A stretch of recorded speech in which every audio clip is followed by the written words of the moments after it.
After we lose a case, we always think, why did this happen to me? What did I do wrong? Why am I such a loser? Negative thoughts like that. But instead, let's change it. Ask yourself this question.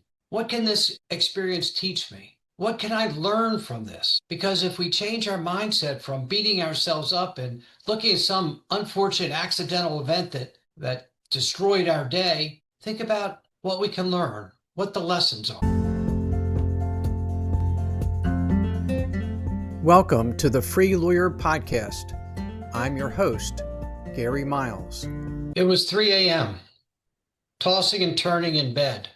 I was staring at the ceiling and replaying every moment of that devastating courtroom defeat. My client had trusted me with everything, and I had failed.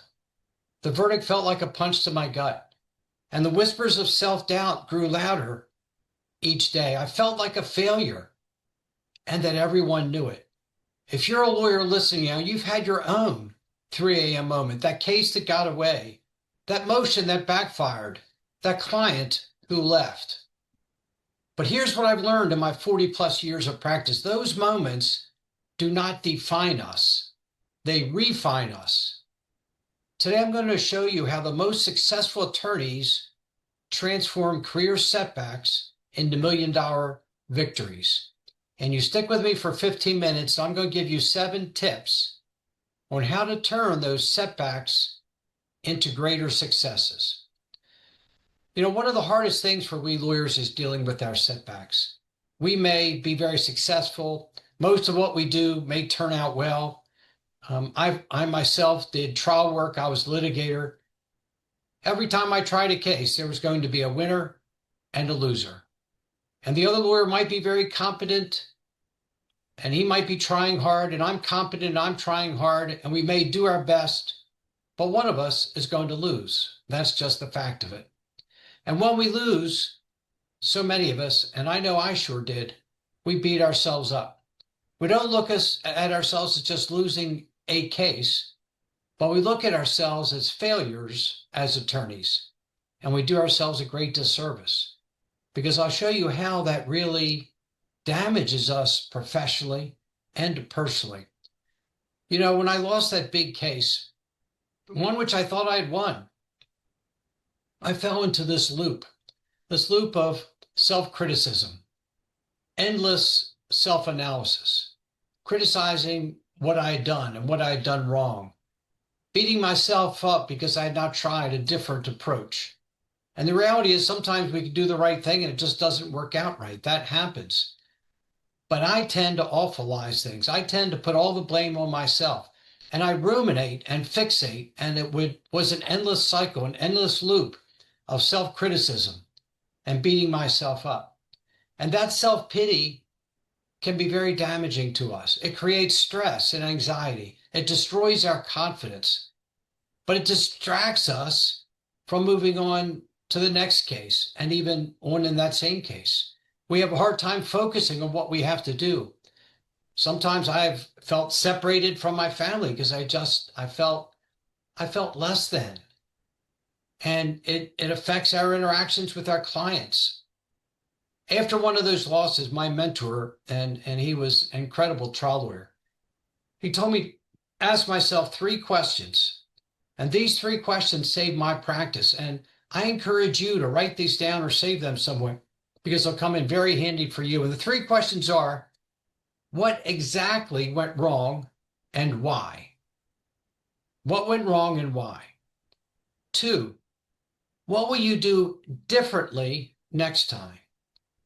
What changes? What different process or analysis or strategy will you try next time? And 3, how has that made you a better lawyer? I learned that when I handled defeat well, I got a lot of respect from other lawyers, from colleagues in my office, from my partner, from my mentor, but most of all from my clients. It's easy to look good after a win, but when you handle defeat with grace and resilience, you secure a lot of respect from a lot of different people. And I'm going to talk now about 7 tools, the 7 strategies you can use to help overcome that unexpected and very disappointing setback. And two of these have to do with our mindset. The first is gratitude can be a game changer. Oh, I know. Really, Gary? I just lost a big case and you're telling me to be grateful? That's silly. That's not going to help. I had so much at stake and I blew it and you're telling me to be grateful?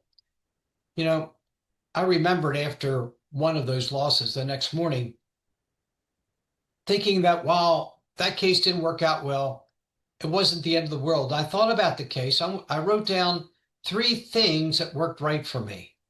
And I encourage you to do that, even in a loss. What things for you worked out right?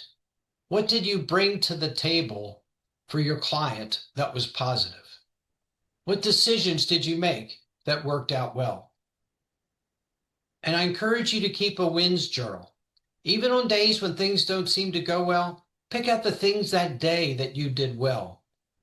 And then focus on being grateful for the skills you have, for the energy, for the determination. The reason we take our losses so hard is because we're so determined, so dedicated to our clients, and it hurts to lose.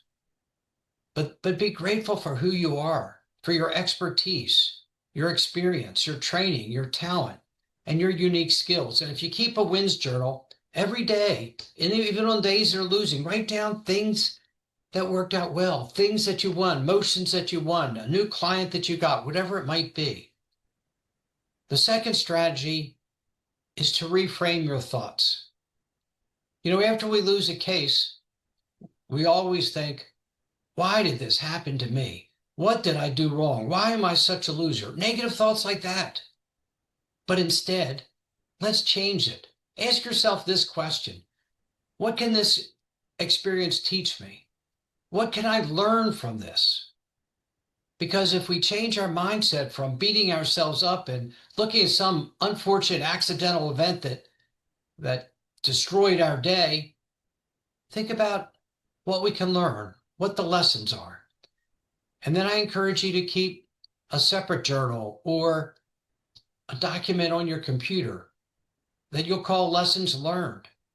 And every day, write down something you learned, some approach, some technique, some tactic, some way of analyzing a case, some way of connecting with a client, something you learned that day that will make you a better lawyer. And then further, I urge you to read it every week, to read all the lessons you learned that week.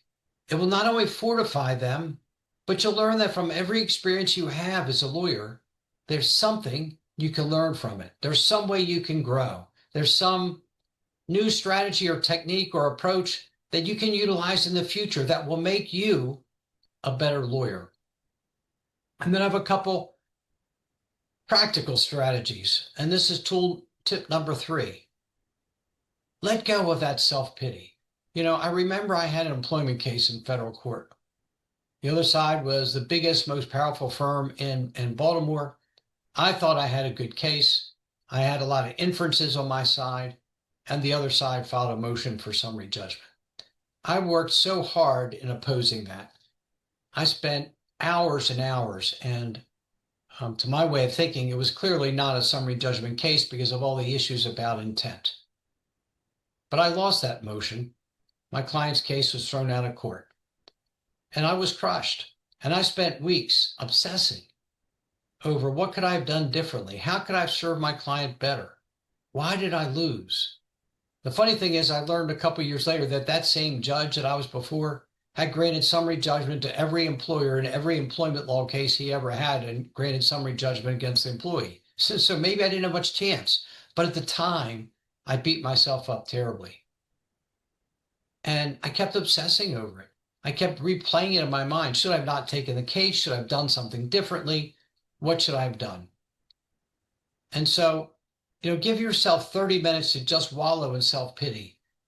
And what I've learned about myself, and it may not be true with you, is it takes me 24 hours to bounce back from an unexpected, overwhelming setback. It takes me 24 hours. So for 24 hours, I'm good for nothing. I feel bad. But then it's time to get into action. It's time to bounce back. And I think about what I call the control circle. What things do I have control over in my practice? Well, they're my thoughts, my efforts, my choices, my actions, how I write, how I present the case, who I choose to represent, who I choose not to represent. All those are things I have control over. What do I not have control over? I don't always have control over my client and how they react. I may say the right things to them, but they'll react how they do. I don't have control over the other attorney and the approach he's going to take. I don't have control over the judge and how he may be thinking, or she, and what rulings they make. I certainly don't have control over juries. So I focus on what I can control. And after I give myself 24 hours, I choose to let go of that self-pity because it just doesn't serve me. It doesn't help. I'm creating my own stress, my own anxiety, instead of moving forward and handling the things that I can control. The next is number 4, the power of mini moves. You know, when you learn to drive, you didn't start off on the expressway the first day. You began in the mall parking lot when it was completely empty, making little moves to drive and gradually getting your confidence. And when we want to build our confidence as lawyers, that's what I do. When I've been completely crushed, I take small actions to get started. I may write a memo, make calls to clients, follow a simple motion, little things. And I like using a wins checklist tailored to my practice or your practice, where I can write down just the little things I did that day to get started.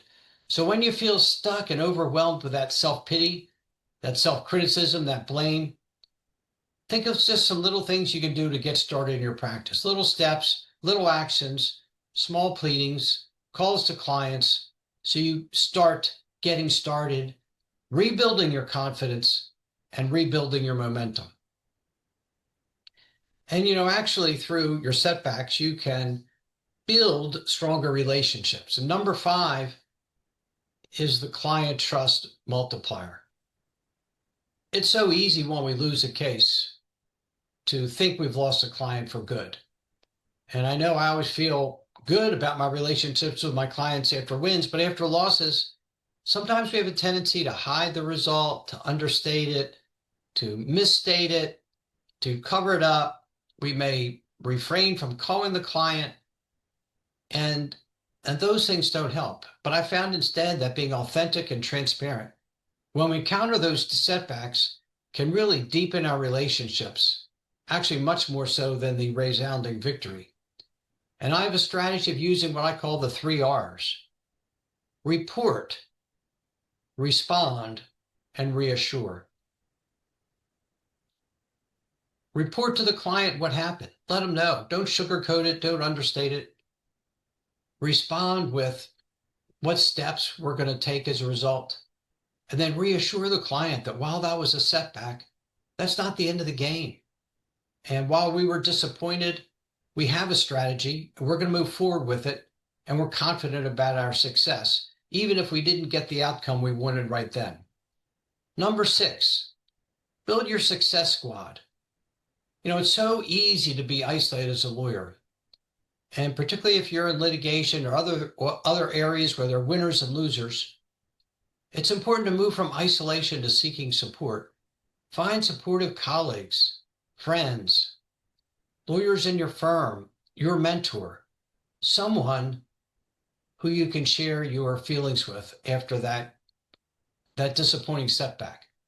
I've worked with a lot of lawyers and coached them, and I found that as a mentor, they can really unburden me and share how they feel about what happened. And I've faced those same challenges as they do. I've encountered the same things. I understand how they feel, and I can be empathetic with them. But I can also help them get restarted, help them rebuild their confidence, show to them what their real strengths are as lawyers and how they can use those strengths to support their clients. So I encourage you to start now creating a support circle of trusted colleagues, a circle of peers, people you can be comfortable with, people you know, like, and trust. And after you have one of these setbacks, reach out to them. They'll be there for you. You want to have folks who don't sit in judgment, but folks who have your back, who truly care about you and like you, and reach out to them after that disappointment, because you need to share it with someone, and your mentor or your support circle, they can lift you, they can encourage you, they can show you all the good things you do.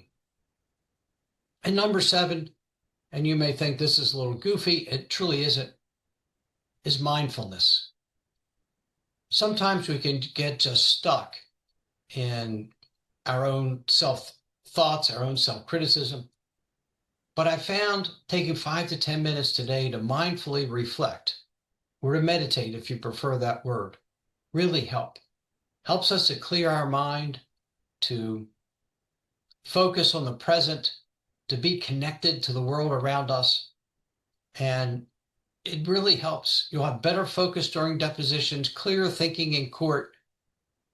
And mindfulness is really a key, because what happens to us so much is we're stuck in the future, worrying about what happened, or in the past, blaming ourselves for what might have gone wrong, for our setback. And mindfulness keeps us connected to the present. And we can set boundaries to protect our time, protect our energy, boundaries with our clients, boundaries with our colleagues. So when we're present and working, we can really focus. So think about those 7 tips as ways to bounce back from those setbacks. I can't change the setback, but I can help you get back on your feet. Try gratitude in a wins journal. Reframe, why did this happen to me, to what can this teach me? Break free of self-pity. Give yourself a period of time to recover and feel sorry for yourself, and then get back on the saddle and think about the things you can control. Take little steps to get started. Be honest and candid, authentic with your clients. Let them know your strategy and reassure them. Build a support circle, a mentor, or other colleagues who can lift you when you're going through a tough time. And practice being mindful. And remember those 3 questions that really are the keys to ask yourself after a setback. What exactly went wrong and why? What will you do differently next time? And how has this made you a better lawyer? You know, every lawyer faces setbacks. We all do. The difference between those who merely survive and those who truly thrive isn't talent or luck, and it actually isn't results. It's resilience. It's the ability to transform today's defeat into tomorrow's victory. Remember that case I mentioned at the beginning, that devastating loss that kept me up all night? It actually became the foundation for my most fulfilling work, both as an attorney and now as I help other lawyers break free from the mental prisons that hold them back. You know, your next chapter is waiting to be written. Will you let your setbacks define you, or will you use them to refine you? Will you use them to grow and become a better lawyer? The choice is yours. I'm Gary Miles, and this is the Free Lawyer Podcast. If you are ready to transform your practice and reclaim your passion, connect with me for a courtesy coaching call. Together, we will turn your setbacks into your greatest professional asset. Thank you so much for joining me here today. As always, please be well, be safe, and be free.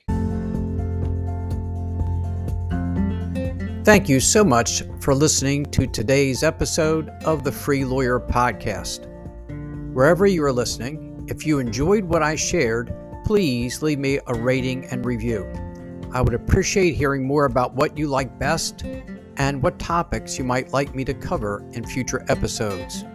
If you are interested in experiencing a more fulfilling and a more successful life, please contact me at www.garymiles.net, where you can schedule a free discovery call with me so I can learn more about you, your challenges, and your dreams.